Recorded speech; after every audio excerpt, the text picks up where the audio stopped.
Ini merapat. Udah gede nih. Kobaran api membakar sebuah bangunan yang dijadikan tempat usaha konveksi di Komplek Perdatam, Kelurahan Ulu Jami, Kecamatan Pesanggerahan, Jakarta Selatan pada Kamis dini hari. Api dengan cepat membesar, akibatnya banyak bahan kain yang mudah terbakar, membuat warga panik di sekitar lokasi yang tengah beristirahat. Rumah gue sebelahnya bakarnya parah banget. Ya Allah, udah jam 12 malam. 9 unit mobil pemadam beserta 70 personel diterjunkan, dan api berhasil dipadamkan 1 jam kemudian. Kita dapat berita itu rumah ini ya, rumah tertata, ternyata permanen ya, tapi pas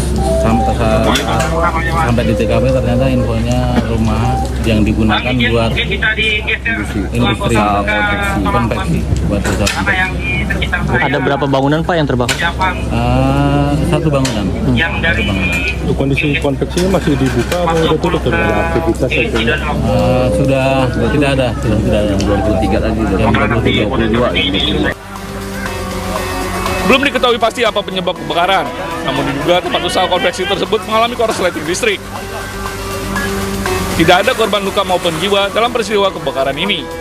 Dari Jakarta, Rizky Faluvi, iNews melaporkan.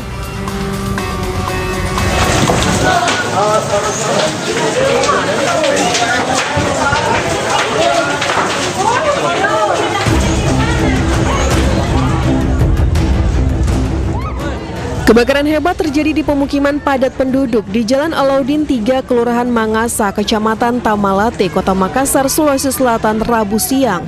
Api dengan cepat membesar dan langsung melahap bangunan semi permanen yang hampir keseluruhan berlantai 2. Bukan hanya itu, cuaca panas dan angin kencang membuat api cepat merambat ke bangunan di sekitarnya, sehingga para korban menangis histeris menyaksikan harta benda mereka dilalap si jago merah.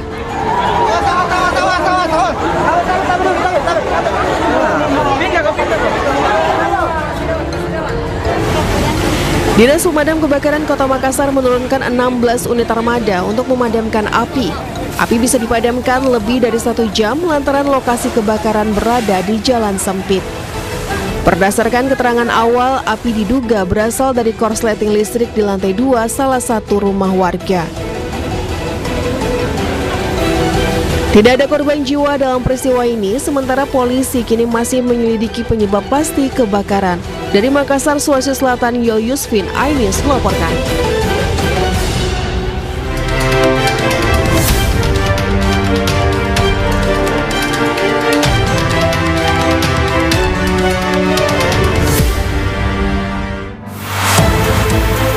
Pemerintah akan stop pembukaan dapur SPPG baru dan kaji ulang penerima manfaat MBG.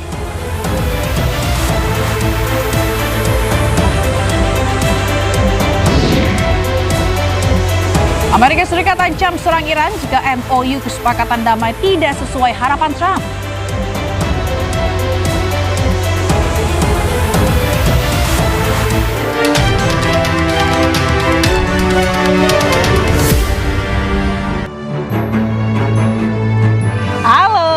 Halo pemirsa, Jila apa kabar? Baik, kita sapa dulu nih pemirsa nih ya, Iya. Bayu ya. Selamat pagi pemirsa, semoga Anda selalu dalam keadaan sehat dan selalu bahagia ya. Karena senang sekali kita ini bisa ketemu Zila hari ini di dalam keadaan yang fresh nih ya. Keadaan yang paling baru di iNews Media Group. Oke, apa tuh Bayu? Di mana ada iNews Room Pagi kita hadir ya. Hari ini pertama ya. Kita bisa menyapa para pemirsa ini di pagi hari ini. Betul gitu. sekali, tentunya dengan berbagai informasi nantinya ya. Benar. Bersama saya Bayu Pradana pemirsa. Dan saya Fazilah Kenisa yang hari ini akan menemani aktivitas Anda pagi ini. Dan kami sajikan berita utama secara mendalam, komprehensif, dan tentunya eksklusif. Dan Newsroom pagi ini kami buka dengan informasi terkait tawuran kelompok pesilat dan warga di perkampungan Kali Judan, Kota Surabaya. Akibatnya 1 orang tewas, 2 lainnya terluka. Ya.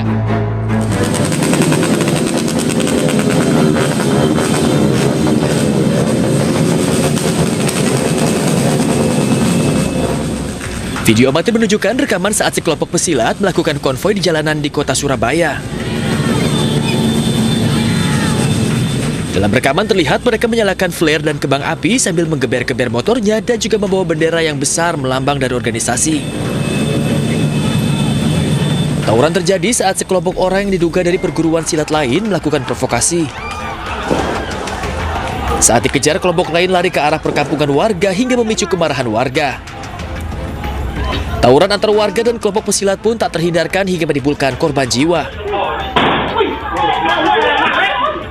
1 orang meninggal dunia dan 2 orang lain menjalani perawatan akibat peristiwa ini.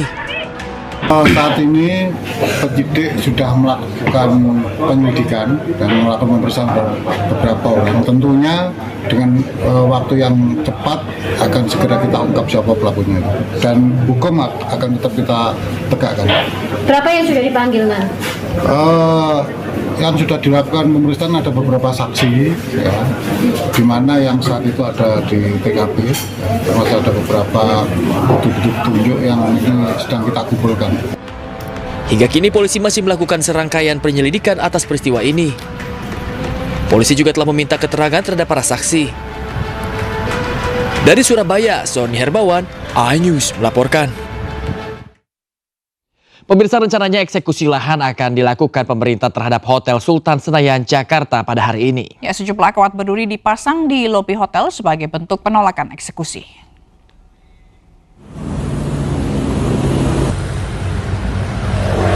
Ya, sejumlah spanduk penolakan eksekusi lahan terpampang di depan Hotel Sultan Senayan, Jakarta. Pihak hotel juga memasang kawat berduri sejak Rabu malam. Rencananya, pemerintah akan melakukan eksekusi lahan terhadap Hotel Sultan. Bahkan sejumlah simpatisan PT Indo Buildco sebagai pengelola hotel dikabarkan telah menginap sejak semalam untuk menolak pelaksanaan eksekusi.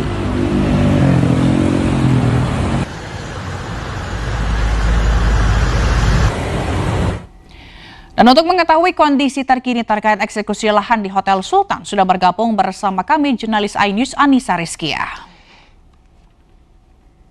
Ya, selamat pagi Anissa. Seperti apa situasi di sana dan kapan rencananya eksekusi ini akan dilakukan?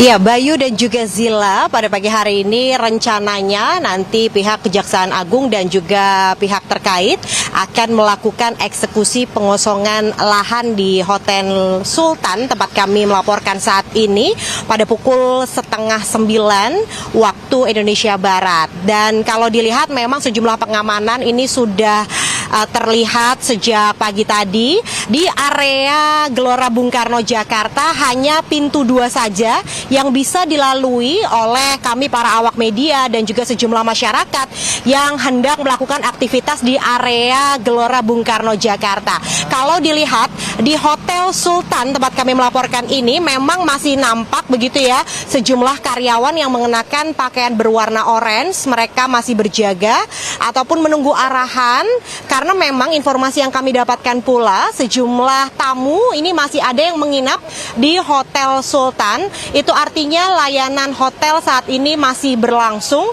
dan hingga pada pagi hari ini kami pun masih terus mengkonfirmasi dari pihak hotel.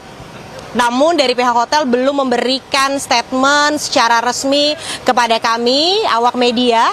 Dan kalau dilihat ini sejumlah aliansi dari pribumi yang menolak begitu adanya eksekusi Hotel Sultan pada hari ini, di mana rencananya nantinya Kejaksaan Agung bersama pihak terkait akan melakukan eksekusi pengosongan Blok 15 GBK ex Hotel Sultan ini, di mana langkah ini tentunya merujuk pada ketetapan Pengadilan Negeri Jakarta Pusat yang dikeluarkan pada Selasa minggu lalu.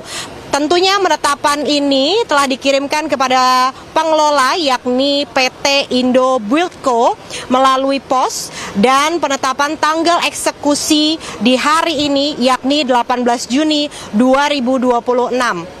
Tentunya penetapan tanggal eksekusi ini menandainya berakhir proses hukum panjang yakni polemik antara pemerintah melalui Kemensetnek dan juga Pusat Pengelolaan Kompleks Gelora Bung Karno Jakarta dengan PT Indo Buildco.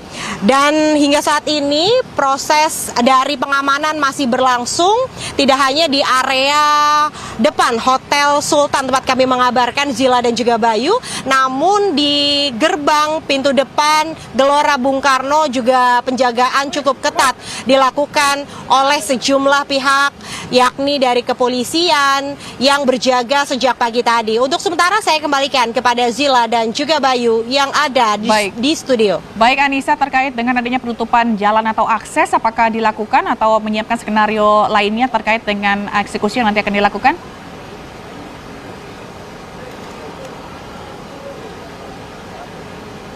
Untuk informasi penyekatan ataupun penutupan jalan di area Gelora Bung Karno, hingga pagi hari ini memang sejumlah gate ataupun pintu masuk di area Gelora Bung Karno tempat kami mengabarkan ini tengah ditutup.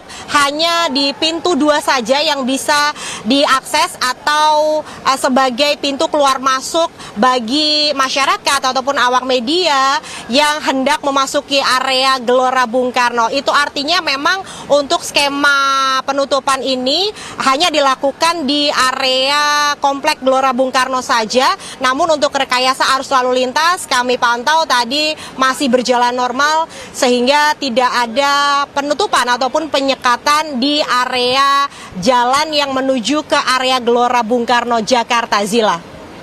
Baik, kami tunggu terus Anissa update selanjutnya dari Anda Anissa, tapi sementara cukup dulu. Terima kasih banyak Anissa Rizkia dan juga tim liputan telah melaporkan langsung dari Senayan, Hotel Sultan Jakarta. Ya, pemirsa, aksi demo mahasiswa di depan Istana Bogor diwarnai kericuhan. Ya, seorang mahasiswa dan petugas terluka bakar akibat insiden ini.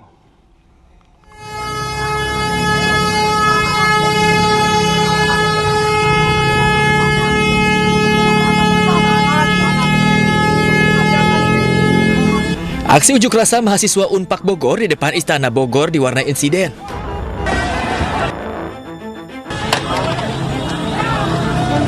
Aksi bakar ban bekas yang dilakukan oleh mahasiswa sempat dihalangi oleh petugas kepolisian hingga mengenai seorang mahasiswa dan petugas hingga mengalami luka bakar.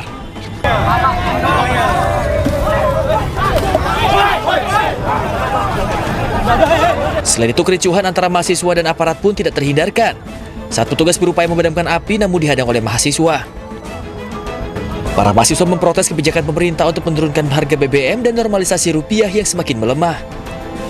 Selain itu, mereka juga mendesak pemerintah untuk kembali mengkaji ulang MBG yang dinilai sebagai pemborosan APBN. Mendesak pemerintah untuk merevisi UU Polri guna memperkuat supremasi sipil yang berkeadilan dan demokratis. 2. Mendesak pemerintah untuk merevisi kebijakan terkait pengelolaan impor nasional guna menjaga stabilitas ekonomi dan untuk mencegah praktik monopoli. 3. Mendesak pemerintah untuk mengevaluasi dan menghentikan program-program yang menguras APBN. Usai menyampaikan aspirasinya, masa aksi kemudian membubarkan diri dengan tertib. Arus lalu lintas juga sempat mengalami kemacetan karena adanya aksi ini. Dari Bogor, Jawa Barat, Andi Firmansyah, iNews melaporkan. Ratusan mahasiswa dari berbagai perguruan tinggi di Sulawesi Tenggara dan Jawa Timur gelar aksi unjuk rasa. Ya, masa menyuarakan sejumlah aspirasi terkait perbaikan kondisi ekonomi hingga evaluasi program strategis nasional.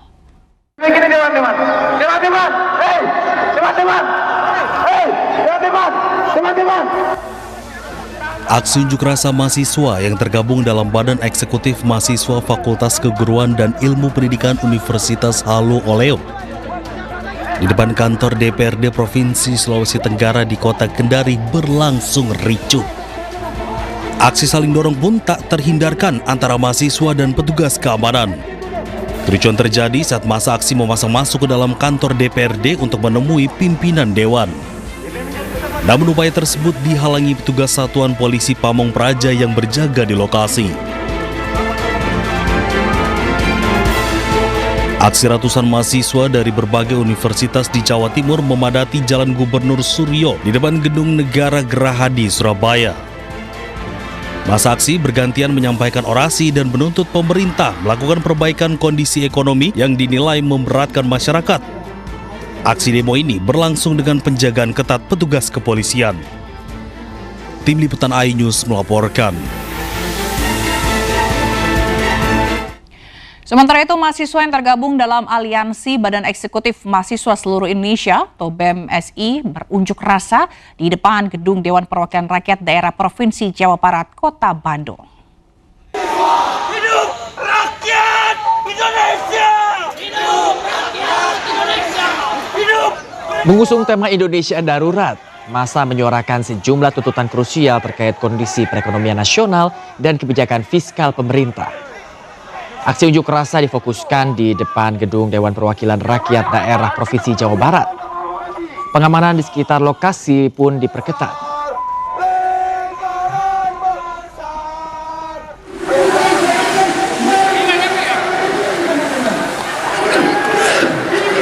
Sementara di Yogyakarta, 500 orang mahasiswa dari Universitas Muhammadiyah Yogyakarta dan UIN Sunan Kalijaga Yogyakarta juga menggelar aksi unjuk rasa di titik 0 km. Dalam aksinya, mahasiswa menyampaikan tuntutan mereka kepada pemerintah, salah satunya penurunan harga bahan pangan.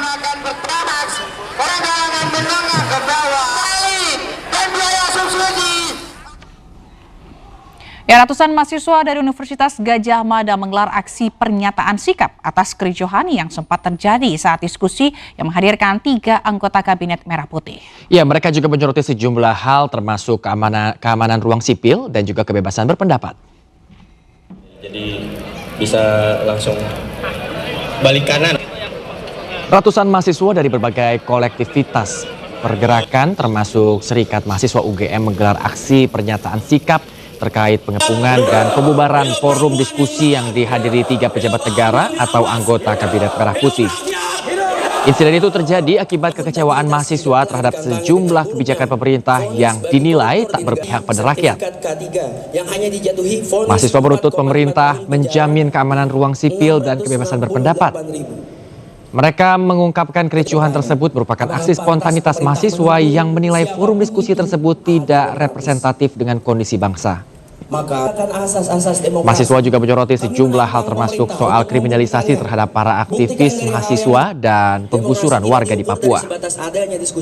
Tetapi diukur dari bahwa pemerintah tidak pernah satu kali pun menunjukkan keberpihakan tersebut.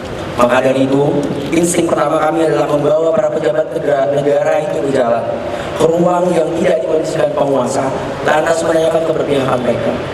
Dengan segala fakta yang sudah terpampang jelas, bisakah mereka menunjukkan keberpihakannya pada rakyat dengan mengakui kesalahannya?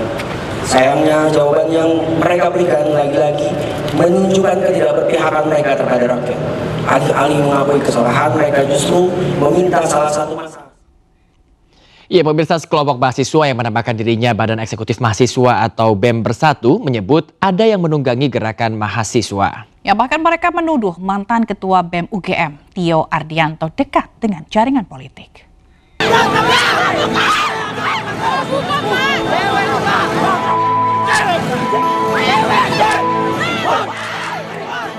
Sejumlah mahasiswa kerap menggelar aksi unjuk rasa selama beberapa hari terakhir. Unjuk rasa dilakukan di sejumlah wilayah di Indonesia dan menjadi sorotan. Sejumlah perwakilan mahasiswa yang menamakan dirinya BEM Bersatu buka suara. Mereka menyebut gerakan mahasiswa ini ada yang menunggangi. Kami melihat indikasi kuat keterlibatan aktor politik praktis dalam gerakan ini. Salah satu pimpinan aksi, Tio Ardianto, diduga memiliki kedekatan dengan jaringan politik tertentu. Mobil Fortuner yang digunakan diduga terdaftar atas nama Siti Nuraini, adik Letjen TNI Purnawirawan Setio Sularso, yang merupakan besan Jenderal TNI Andika Perkasa, tokoh tim pemenangan Ganjar Pranowo pada Pilpres 2024. Ketua BEM UGM, Tio Ardianto, langsung membantahnya dan mengklarifikasi terkait mobil yang digunakan dirinya. Siapa yang tidak khawatir? Mas Andri Yunus yang seperti itu saja disiram air keras. Apalagi kita yang berbulan-bulan teriak maling berkompetisi. Berbulan-bulan teriak presiden inkompeten. Presiden yang tidak menghargai ilmu pengetahuan. Saya tidak ngomong bahwa saya lebih keras dari Mas Andri Yunus, tidak. Tapi bahwa potensi itu terjadi kembali pada saya itu ada. Sehingga adalah hal yang sangat masuk akal ketika ada saudara yang bersimpati, berpihak untuk meminjamkan kendaraannya. Dan karena memang adanya cuma itu, Kalau saya berkepentingan untuk pinjam sendiri, saya pasti akan pinjam yang lain. Sementara itu, rencananya mahasiswa akan terus berunjuk rasa. Tidak hanya di Jakarta, namun juga di sejumlah daerah lain. Mereka menuntut perbaikan ekonomi di Indonesia. Masa yang tergabung dalam Aliansi Masyarakat Timur juga menggelar unjuk rasa di Jalan Medan Merdeka Selatan, Jakarta Pusat. Ya, masa mendukung penuh program MBG.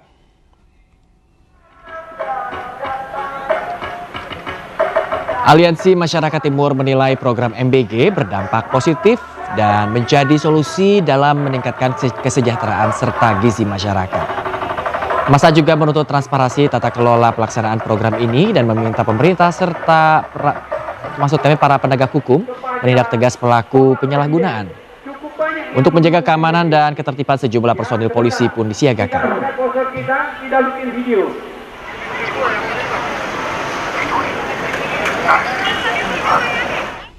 Ya, memang Bayu beberapa hari belakangan ini kan memang aktif banget ya khususnya mahasiswa ya menyuarakan aksi-aksi, begitupun ada yang mendukung dan juga ada yang mengkritisi sejumlah kebijakan dari pemerintah. Tapi tentu kita berharap bahwa apa yang disampaikan ini berjalan dengan lancar dan tidak adanya kerusuhan atau kericuhan begitu. Ya, sepakat. Tapi juga adanya aksi-aksi ini mungkin juga bukan karena hanya iseng-iseng belaka gitu ya. Karena pasti ada yang melandasi di baliknya begitu. Apa yang dilihat selama ini juga marak sekali kita sebagai di media juga melihat berita-berita anak-anak racunan dan lain sebagainya gitu, termasuk kemarin ternyata terbukti menjadi ladang korupsi begitu ya. Ini mungkin menjadi keresahan juga bagi masyarakat gitu. Oke, tentu kita berharap bahwa aspirasi yang akan disampaikan berjalan dengan aman dan lancar gitu ya. Jadi nanti aspirasinya itu diterima dengan baik begitu ya. Sepakat gitu ya. Ya pemirsa, pemerintah menyiapkan sejumlah penyesuaian kebijakan terkait program makan bergizi gratis. Ya, diantaranya ini penghentian sementara pembukaan dapur atau SPPG baru serta optimalisasi penerima manfaat di berbagai wilayah. Beberapa yang sudah kita dengar, misalnya pertama bahwa akan ada penghentian pembukaan SPPG ya yang baru, jadi fokus untuk yang sekarang sudah ada. Kemudian penghitungan insentif yang dikembalikan pada metode yang sebelumnya, yaitu berdasarkan penerima manfaat. Menurut laporan atau menurut rapat yang sudah dilaksanakan beberapa waktu yang lalu di Kemenkopangan, hitungannya bisa menghemat sampai kurang lebih 1 triliun setiap bulannya. Artinya Drone pejuang Hizbullah kembali menghantui pasukan Zionis Israel di perbatasan Lebanon Selatan. Ya, jangan kemana-mana pemirsa, kami akan segera kembali usai jeda berikut ini.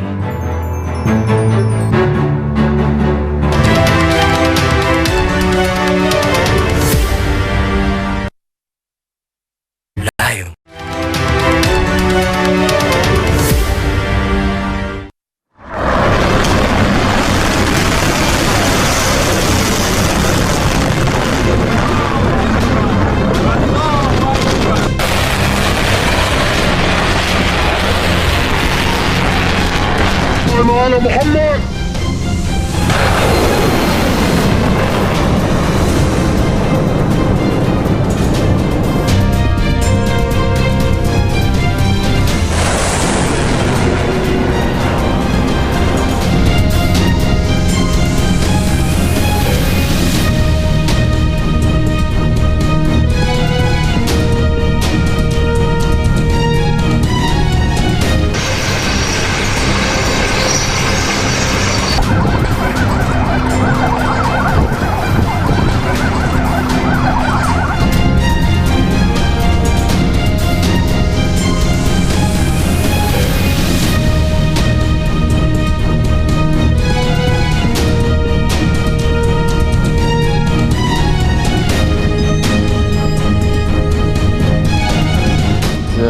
The Israelis did try to destroy the entire area.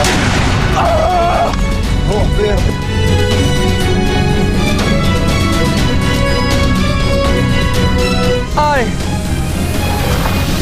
Ai! Ya Ali! Ai!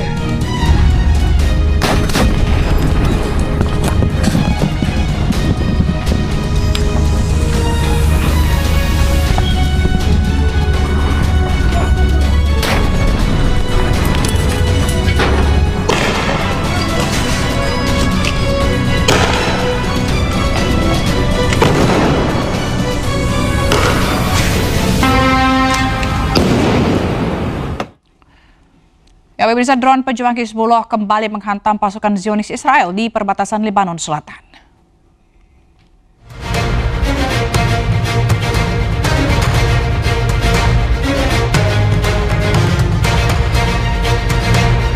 Serangan drone Hizbullah menargetkan kendaraan mobil militer Zionis Israel.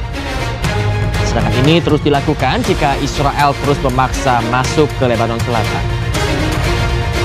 Pada kesepakatan damai Amerika Serikat dan Iran meminta pasukan Zionis Israel segera keluar dari Lebanon Selatan.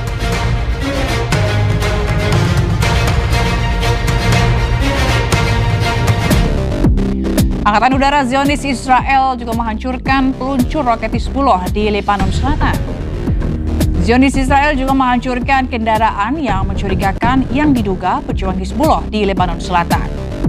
Serangan tersebut untuk menghilangkan ancaman terhadap tentara Zionis Israel di Lebanon Selatan.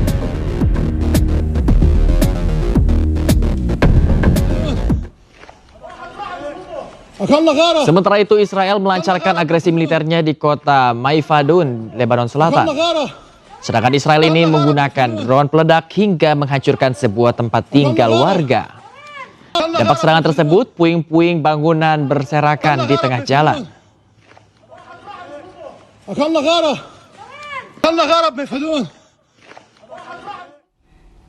Drone pejuang Hizbullah kembali targetkan tank Merkava milik Zionis Israel di Lebanon Selatan. Serangan ini membuat kendaraan militer hancur.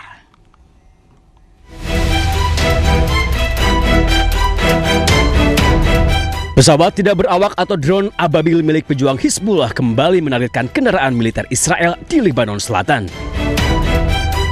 Kali ini tank Merkava milik Israel hancur setelah diserang drone Hizbullah. Serangan drone Hizbullah banyak menargetkan kendaraan militer dan tentara Israel yang berada di wilayah pendudukan Lebanon Selatan. Israel sendiri mengaku kewalahan menghadapi serangan drone Hizbullah. Sejumlah cara dilakukan untuk menghalau drone Hizbullah, termasuk menggunakan pelindung jaring. Jelang penandatanganan kesepakatan damai di Swiss, Presiden Amerika Serikat Donald Trump menyebut MOU atau nota kesepahaman dengan Iran belum bersifat final. Ya, Trump bahkan mengancam akan kembali meluncurkan serangan ke Iran jika MOU tidak sesuai harapannya.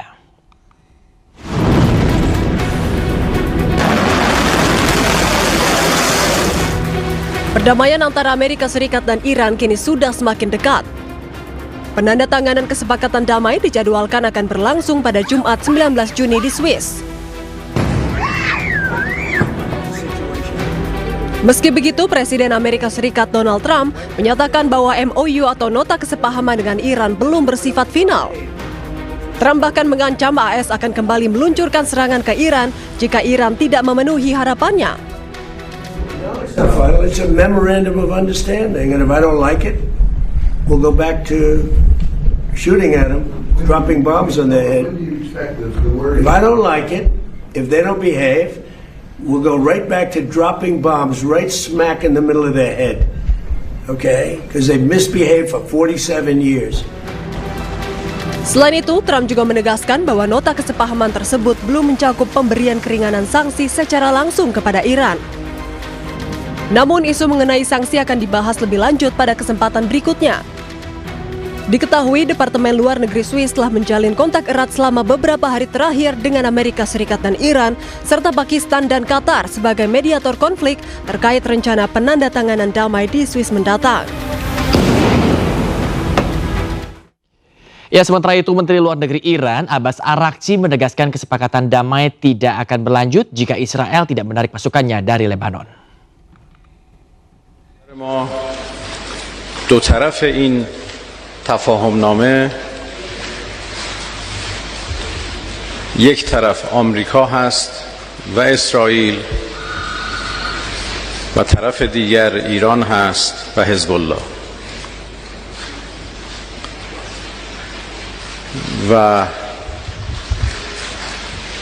خاتمه جنگ در لبنان بخش جدایی ناپذیر از خاتمه کامل جنگ هست و خاتمه جنگ مشمول خاتمه اشغال هم می شود. بدون عقب نشینی نیروهای اسرائیلی از سرزمین‌هایی که در این جنگ اشغال کرده خاتمه جنگ کامل نشده و حتما هر گونه حمله نظامی رژیم صهیونیستی به لبنان از الان به بعد و ادامه اشغال سرزمین‌های لبنان از الان به بعد از نظر ما نقض. Pasukan Brigade Al-Qassam meledakkan 2 tank Israel di Gaza, Palestina.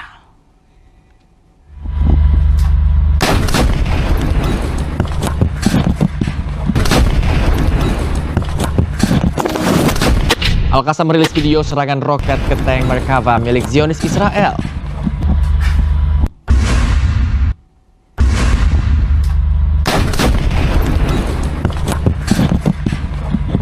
Tak hanya roket, Al-Qassam menyerang tank Israel menggunakan alat peledak hingga menyebabkan ledakan besar. Serangan ini merupakan serangan balasan yang terus dilakukan Zionis Israel ke Palestina.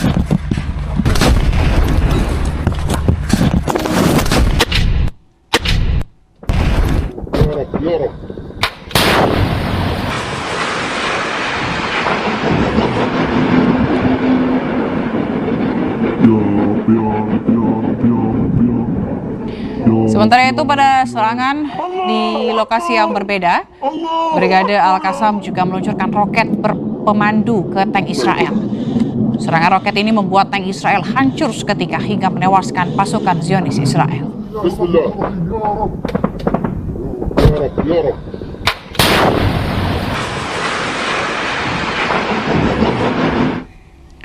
Kota Al-Bireh di tepi barat Palestina jadi sasaran baru Zionis Israel. Ya, warga dan jurnalis di sekitar lokasi dipaksa meninggalkan lokasi.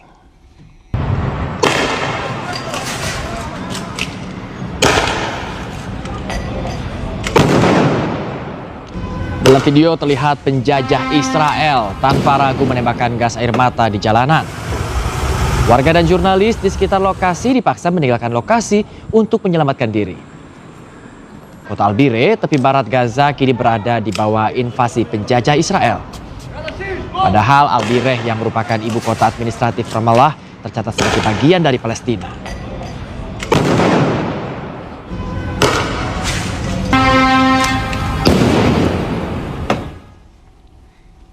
Teroris Israel menyerang masjid dan membakar area sholat perempuan di tepi barat Palestina. شباب وينكم يا شباب؟ المستوطنين ولعوا الجامع تعالوا. Api berkobar dari dalam ruang sholat perempuan di sebuah masjid di desa Jiljilia, tepi barat. Kelompok pemukim Israel menyerbu desa itu saat fajar dan membakar masjid. Kebakaran menghancurkan seluruh area sholat perempuan dan menyebabkan kerusakan pada bagian luar masjid. شباب وينكم يا شباب؟ المستوطنين ولعوا الجامع تعالوا. Tentara Zionis Israel juga memblokade akses warga desa Deir Abu Mash'al di barat laut Ramallah, Palestina. Ya, tidak hanya menutup akses warga Palestina, Zionis Israel juga melakukan aksi penembakan. Akibatnya seorang jurnalis menjadi korban dan mengalami cedera di bagian kaki.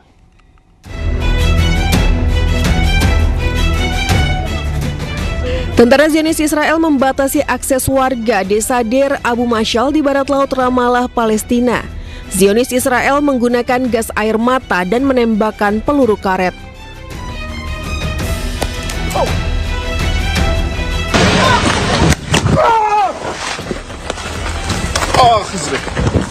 Warga yang kesal turut melemparkan benda-benda ke arah pasukan.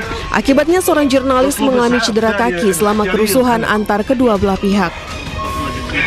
توجهنا للتغطية في قرية دير مشعل قابلنا جيش الاحتلال بقنابل الغاز بشكل مباشر برصاص مطاطي، اصبت بقنبلة غاز برجلي بشكل مباشر. كنا طبعا لابسين لباسنا الصحفي الكامل وعرفنا عن انفسنا انه احنا صحفيين. Sementara kantor berita Palestina melaporkan bahwa pasukan pendudukan Israel menembakkan peluru tajam selama serangan di desa Abu Deir Abu Mash'al, barat laut Ramallah. Penggerebekan disertai dengan pengerahan besar-besaran pasukan Israel di sekitar desa yang menyebabkan ketakutan dan kecemasan di kalangan penduduk.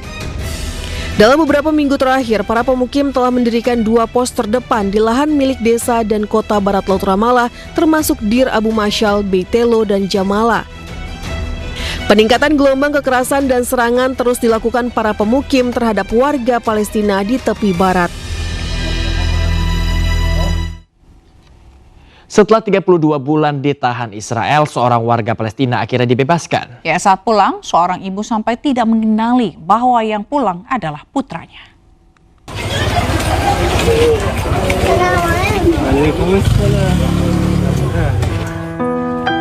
Momen haru menyelimuti kepulangan Sadek Tahaineh, warga Silat Al-Harithiyah, sebelah barat Jenin yang ditahan Zionis Israel. Sadek akhirnya dibebaskan Zionis Israel setelah 34 bulan ditahan. Kepulangan Sadek disambut haru ibu dan anak perempuannya.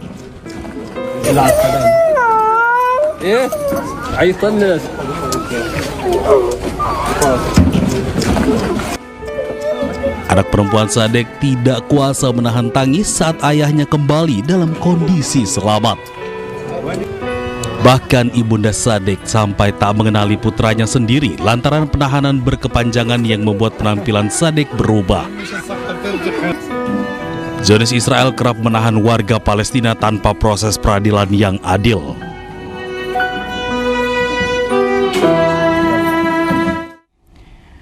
Pemirsa, gelombang panas ekstrim yang melanda jalur Gaza memperburuk penderitaan warga Palestina di kamp pengungsian.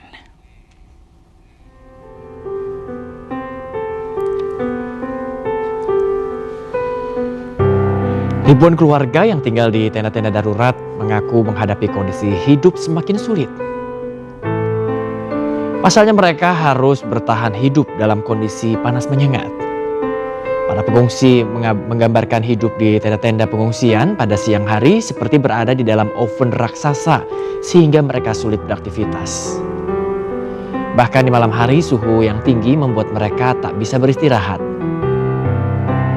Untuk mengatasi panas ekstrim, warga berenang dan bermain di pantai atau membasahi badan mereka.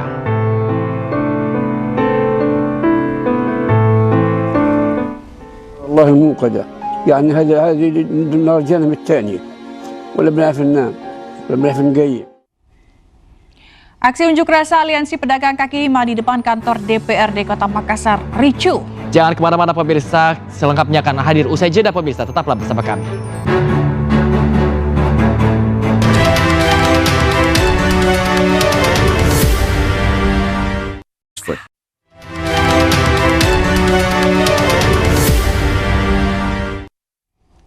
Pemirsa, ratusan warga Desa Sukarame, Kabupaten Labuan Batu Utara menggeruduk dan membakar kantor serta mes milik perusahaan PT Agrinas Palma Nusantara. Ya, peristiwa ini dipicu oleh tewasnya seorang pria yang diduga menjadi korban penganiayaan oleh petugas keamanan perusahaan yang diduga merupakan oknum TNI.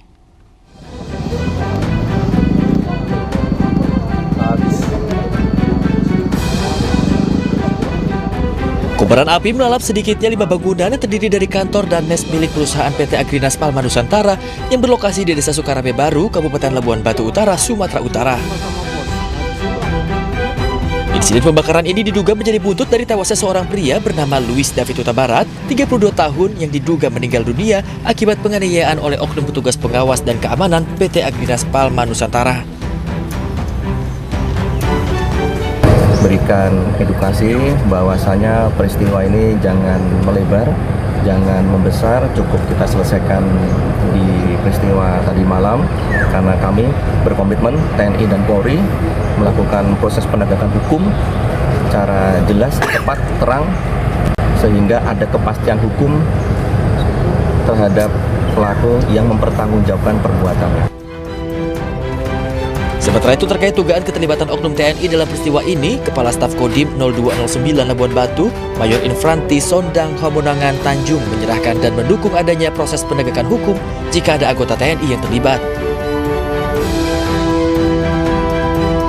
Kalau memang nanti dari dugaan itu terbukti, ya kita serahkan saja kepada proses hukum. Saat ini kan sedang didalami oleh pihak kepolisian. Kalau memang nanti ada keterlibatan oknum TNI, ini akan ada pelimpahan ke Subdenpom. Dan tadi malam juga kita sudah bekerja sama dari Kodim, Polres, dan Subdenpom untuk mendalami permasalahan ini. Untuk menjaga keamanan, pihak kepolisian dan TNI menerjunkan 2 peloton personel untuk mengamankan lokasi. Dari Labuan Batu Utara, Sumatera Utara, Radi Kurniawan, iNews melaporkan. Aksi unjuk rasa Aliansi Pedagang Kaki Lima di depan kantor DPRD Kota Makassar ricuh. Ya, masa tuntut DPRD segera gelar rapat dengar pendapat penolakan penggusuran PKL di kawasan wisata Benteng Fort Rotterdam.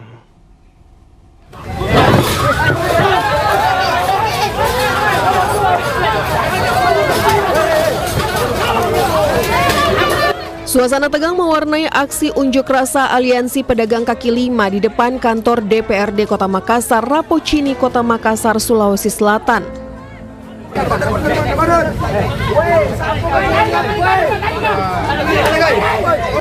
Masa yang coba merangsak masuk ke dalam terlibat adu jotos dengan petugas Satpol PP yang berjaga. Kericuhan tak terhindarkan saat petugas menahan massa agar tidak memasuki area kantor DPRD.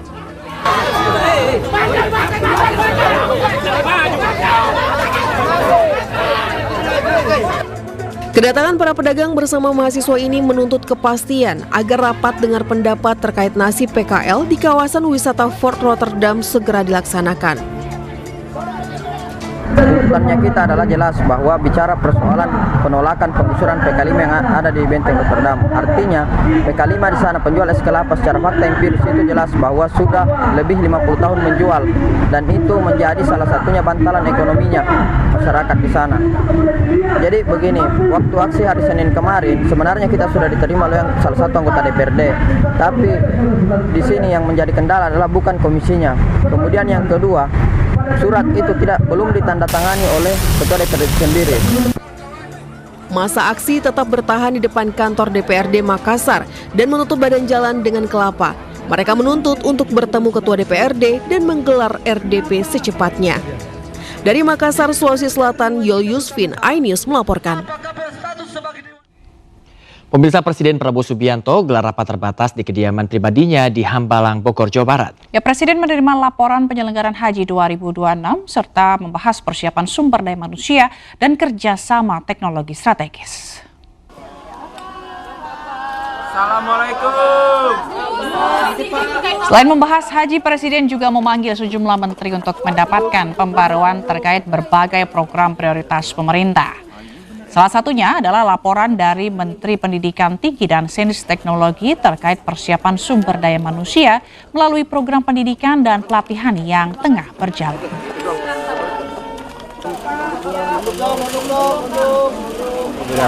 Ada sekitar 20 poin perbaikan yang kita lakukan dan itu nanti akan disampaikan kepada Pak Presiden. Catatan Pak Presiden adalah mimpi sebagian besar umat Islam itu harus dilaksanakan dengan baik dan hari ini kami ingin melaporkan pelaksanaan haji tersebut. Termasuk soal kesehatan, Pak? Semuanya. Yang jelas Pak Prabowo ingin memfasilitasi mimpi umat Islam yaitu berhaji agar bisa. Ya, Wakil Presiden Gibran Rakabuming Raka melakukan kunjungan kerja ke Provinsi Nusa Tenggara Timur, Gorontalo, Papua Barat, Papua Tengah, dan Papua Selatan. Sengit, gitu. Wapres bertolak dari Pangkalan Udara TNI AU Halim Perdana Kusuma, Jakarta, pada Kamis pagi menuju Bandara Internasional El Tari Kupang, NTT. Kunjungan bertujuan untuk memastikan pelaksanaan berbagai program prioritas pemerintah sebagaimana arahan Presiden Prabowo Subianto. Berbeda dari kunjungan biasanya, Gibran mengajak 5 mahasiswa dari Universitas Indonesia, Universitas Pelita Harapan, UNSUD, Universitas Sanata Dharma, dan ISBI Bandung. Selama kunjungan kerja, Wapres dijadwalkan meninjau pelaksanaan program makan bergizi gratis di Kabupaten ND, NTT, serta meninjau rencana pembangunan koperasi desa Merah Putih dan berdialog dengan masyarakat. Pengalaman dengan saya berasal dari mahasiswa ISBI Bandung mengenai seni dan juga budaya. Saya harap dengan mengikuti pengalaman ini saya bisa melihat teman-teman di sana nanti terkait seperti apa sih seni budaya yang ada juga terkait dari program-program yang ada dari Wapres. Kalah di laga perdana grup A Piala Dunia 2026, Republik Ceko dan Afrika Selatan berambisi raih kemenangan. Ya, jangan kemana-mana, selengkapnya saat lagi tetaplah bersama kami.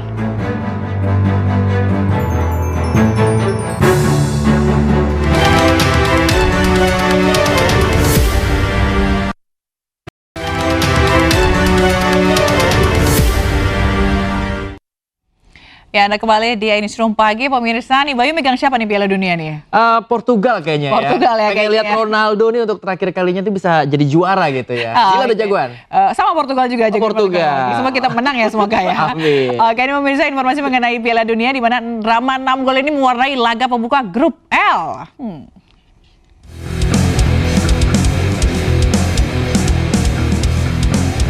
Sempat mendapat perlawanan sengit, timnas Inggris akhirnya sukses menumbangkan Kroasia dengan skor 4-2. Berikutnya The Three Lions akan menghadapi Ghana, sedangkan Kroasia jumpa Panama pada laga kedua fase grup.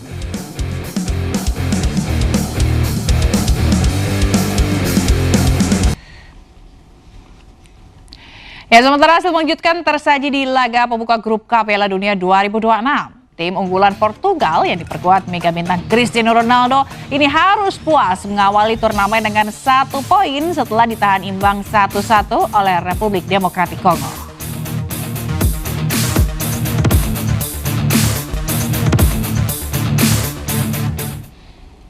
Ya, sementara itu Harry Kane tampil tajam mencetak brace saat Inggris menaklukkan Kroasia dengan skor meyakinkan 4-2. Ya, penyerang Bayern Munchen itu juga menyamai rekor Gary Lineker dengan David Beckham.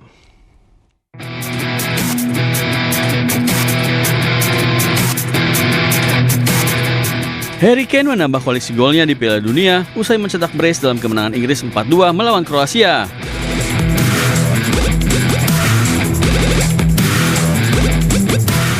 Total Kane mencetak 10 gol dari 12 pertandingan di Piala Dunia. Catatan Kane ini menyamai rekor sang legenda Inggris Gary Lineker dan menjadikannya pencetak gol terbaik Inggris di Piala Dunia.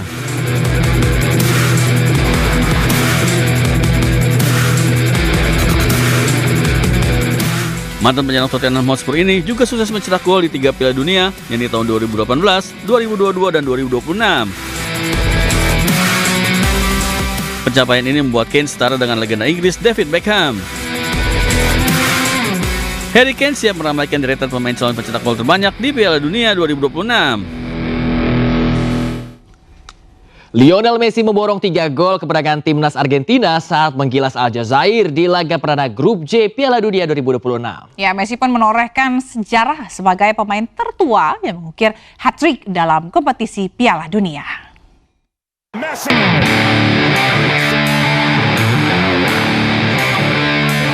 Lionel Messi tampil impresif saat membawa Argentina menghajar Aljazair 3 gol tanpa balas di laga perdana grup J Piala Dunia 2026.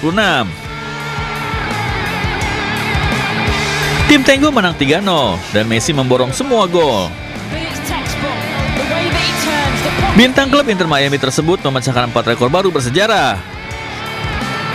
Rekor pertama, Lionel Messi bersama Cristiano Ronaldo menjadi pemain yang resmi tampil 6 kali di Piala Dunia.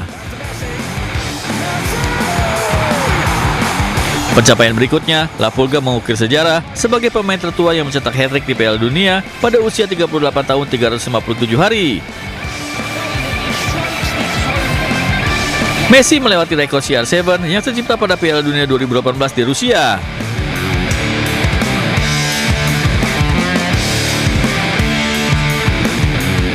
Yang ketiga, mantan mega bintang Barcelona itu menyamai rekor Cristiano Ronaldo yang berhasil mencetak gol di 5 Piala Dunia. Messi hanya gagal mencetak gol di Piala Dunia 2010 yang berlangsung di Afrika Selatan. Rekor keempat, Lionel Messi kini menyamai rekor bintang Jerman Miroslav Klose menjadi pencetak gol terbanyak sepanjang sejarah Piala Dunia dengan 16 gol. Lionel Messi masih akan berlaga di Piala Dunia 2026 dan berpeluang mengukir rekor demi rekor berikutnya. Bravo Messi!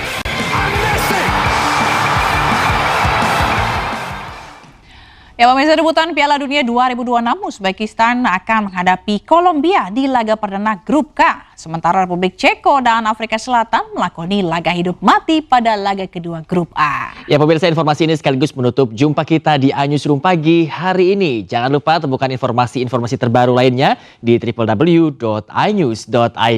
Cuplikan tayangan berita iNews dapat Anda saksikan kembali di kanal YouTube @officialinews. Ya, saksikan terus iNewsroom Pagi setiap Senin sampai Jumat mulai pukul 7.15 waktu Indonesia Barat. Dan selanjutnya Anda akan menyaksikan Lapor Polisi bersama Togi Sinaga. Saya Fazilah Khairunisa. Dan saya Bayu Pradana, pemirsa. Kami berdua undur diri. Terima kasih, selamat pagi dan sampai jumpa.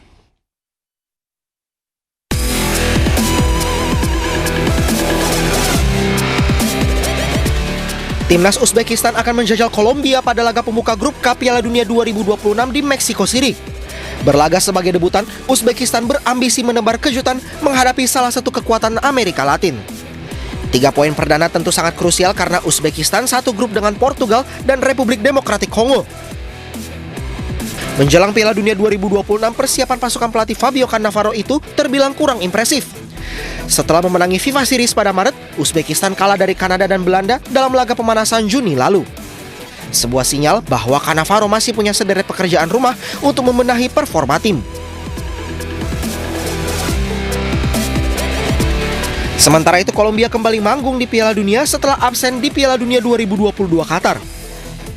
Di bawah komando pelatih Néstor Lorenzo, skuad Los Cafeteros menunjukkan perkembangan cukup signifikan.